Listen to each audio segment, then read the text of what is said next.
OTT एंटरटेनमेंटचा एक असं माध्यम की ते आपण केव्हाही कुठेही आपल्या मोबाईलमधूनच पाहू शकतो. त्याचप्रमाणे सोशल मीडियाही आपण केव्हाही कुठेही पाहू शकतो. ते रील्स आणि OTTच्या पूर्वीचा काळ आठवतोय का?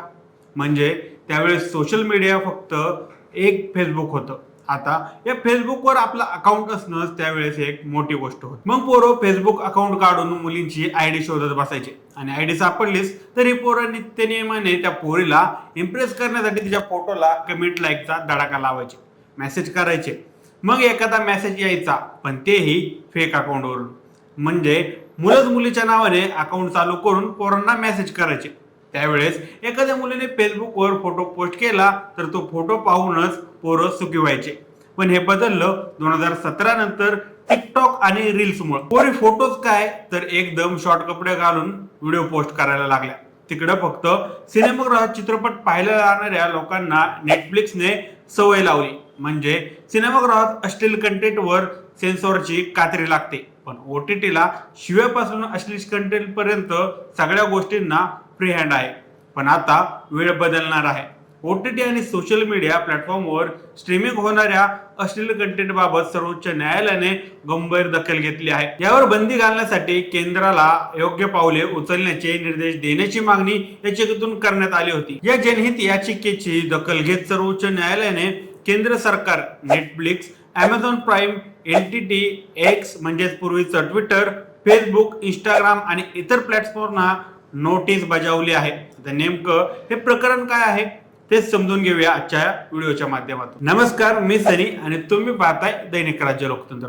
सोमवारी 28 एप्रिल रोजी सर्वोच्च न्यायालयाने OTT प्लॅटफॉर्म आणि सोशल मीडियावर अश्लील कंटेंटचे नियमन करण्याची मागणी करणाऱ्या याचिकेची दखल घेतली. त्यावर न्यायालयाने असे निरीक्षण नोंदवलं की या समस्येमुळे गंभीर चिंता निर्माण झाली आहे. त्यावरील उत्तरात केंद्र सरकारने न्यायालयाला सांगितलं की आणखी काही नियम विचारधारणी करण्याची गरज आहे. जनहित याचिकेतून महत्वाचा चिंतेचा मुद्दा उपस्थित केला आहे, असे निरीक्षण नोंदवत न्यायमूर्ती BR गवई आणि न्यायमूर्ती AG मसीह यांच्या खंडपीठाने केंद्र सरकार आणि OTT प्लॅटफॉर्म म्हणजे नेटफ्लिक्स, अमेझॉन प्राईम, अर्ड बालाजी, उल्लू डिजिटल, मुबी आणि social media platforms corp, Google, Meta Inc आणि ऍपल यांना नोटीस बजावली आहे. याचिकेकर्त्यांची बाजू मांडणारे वकील विष्णू शंकर जैन यांनी म्हटलं आहे की हे प्रकरण विरोधी खटला म्हणून नाही तर खरोखरच चिंता निर्माण करणार आहे.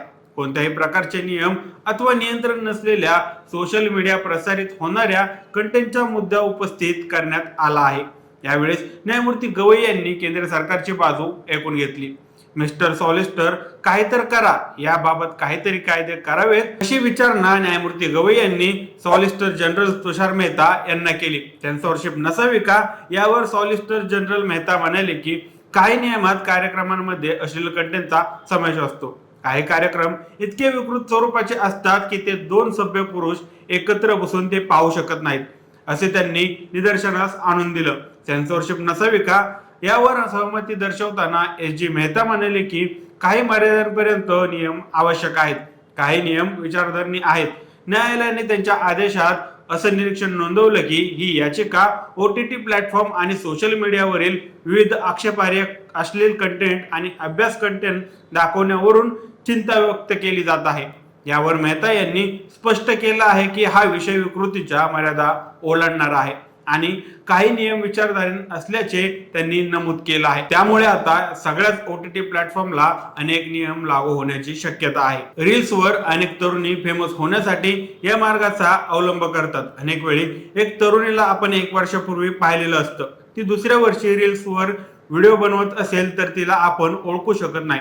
शॉर्ट कपडे घालून अश्लील चाळे करणाऱ्या मुलींच्या व्हिडिओला लाखो लाईक्स असतात. या योगदानात 99% पुरुष समाजाचा वाटा असतो. अशा फेमस झालेल्या रील स्टारचे फॉलोअर्स देखील लाखो असतात. त्यामुळेच की काय या सरकारने यावर लक्ष केंद्रित केलं आहे.